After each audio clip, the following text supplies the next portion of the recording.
Today, we're diving into a story that honestly feels like it was ripped straight from a Hollywood script. We're talking about a two-time Grammy Award-winning musician, a fugitive Malaysian billionaire, and a political conspiracy so big it reached the very top of the U.S. government. This is the incredible story of Pras Michel of the Fugees and how he went from being a global superstar to a convicted felon. Right from day one, the U.S. government's position on this was crystal clear and incredibly harsh. This quote from the prosecutors really frames the entire case. For them, this wasn't just about some illegal campaign donations or a messy financial scheme. No, this was a fundamental act of betrayal against the country, all driven by greed. And this, right here, just lays it all out, doesn't it? It perfectly captures the central question of this whole saga.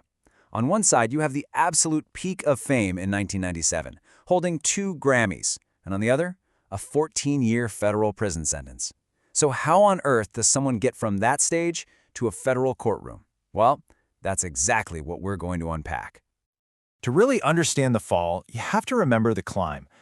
Before any of this legal drama even began, Pras Michel was a household name. He was part of a group that completely defined a generation of music. You know, the Fugees, they weren't just a band, they were a cultural force. Alongside Lauryn Hill and Wyclef Jean, Michel was right at the heart of this movement that blended hip-hop, soul, and Caribbean sounds into something totally new. They sold millions upon millions of records and won music's highest honors. He was a true global celebrity, which just makes you ask, why would you ever risk all of that?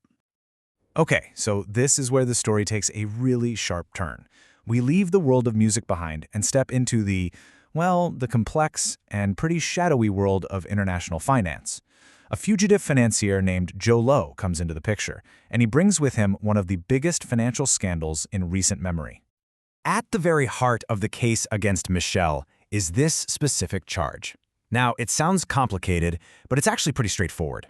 It boils down to this. If you're in the U.S. and you're lobbying or acting on behalf of a foreign power, you are legally required to tell the Justice Department. The prosecution's whole argument was that Michel never did. So here's the accusation in a nutshell. Prosecutors allege that Pras Michel basically became a secret pipeline for Joe Low. They claimed to use his celebrity and his connections to channel millions of dollars into the U.S. political system to secretly buy influence. And the scale of this operation was just staggering. We are not talking about a small sum of money here. The government alleged that Joe Low funneled over $120 million to Mike Cashano to get these influence campaigns done. Just think about that number. Okay, so here's how the whole scheme allegedly worked. First, Joe Low steals billions from Malaysia's 1MDB state fund. He then sends a piece of that, over $120 million, to Pras Michel. Then Michel allegedly uses that money to make illegal campaign donations through what are called straw donors, basically people who donate on behalf of someone else to Barack Obama's 2012 campaign. And it didn't stop there. Later, he allegedly lobbied the Trump administration to drop its investigation into Joe Low. Now, with accusations this big, involving players from Hollywood all the way to Washington, D.C., you just knew this trial was going to be a media spectacle. It drew in some very, very famous names and put this entire conspiracy right out there for the public to see. And what's really wild here is who was called to the witness stand. You had Leonardo DiCaprio testifying about Joe Low's role in financing his movie The Wolf of Wall Street. And then you have a former Attorney General, Jeff Sessions, who Michel had allegedly tried to lobby. Yeah, this was definitely not your average trial. So after all the testimony, all the drama, the jury delivered a swift and decisive verdict. Guilty.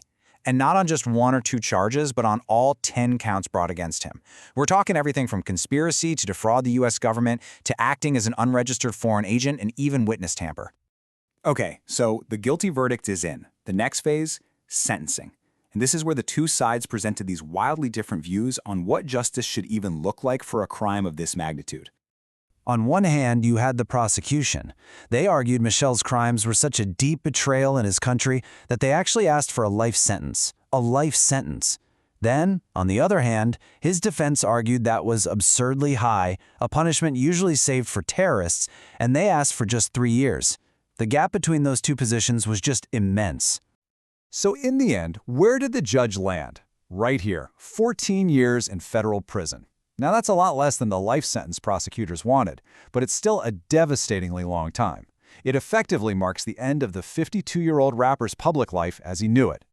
To describe the prosecution's request for a life sentence, Michel's defense team pulled out this powerful literary reference. They compared them to Inspector Javert, the famously merciless and obsessed antagonist from Les Miserables, basically saying the government's stance was just excessively and unreasonably cruel. And on top of the present time, there was a massive financial penalty. The court ordered Michel to forfeit $65 million, which was supposed to represent the money he made from his role in the whole criminal enterprise. You'd think that would be the end of it, right? But the story doesn't end there. The whole post-trial phase has had its own set of bizarre twists and turns, and it's raising new questions about the case and what's going to happen next. And here's where the story takes a turn for the truly 21st century. Michel's team requested a whole new trial, arguing his lawyer had provided ineffective counsel because, get this, he used a generative AI program to help write his closing arguments. The judge, however, didn't buy it and denied the motion. So why? Why did Joe Low allegedly do all this?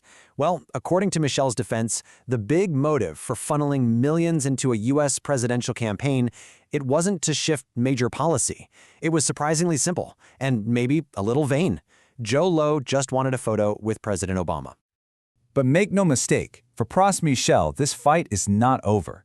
His attorneys have vowed they are going to appeal both the conviction and that 14-year sentence, promising a legal battle that could honestly go on for years. So that leaves us with this final thought. The case of Pras Michel sits at this really fascinating and frankly dangerous intersection of celebrity, wealth, and global politics. It forces us all to ask a really difficult question. In a world with so much opportunity and temptation, what's the price of loyalty? And at what point does ambition just become betrayal?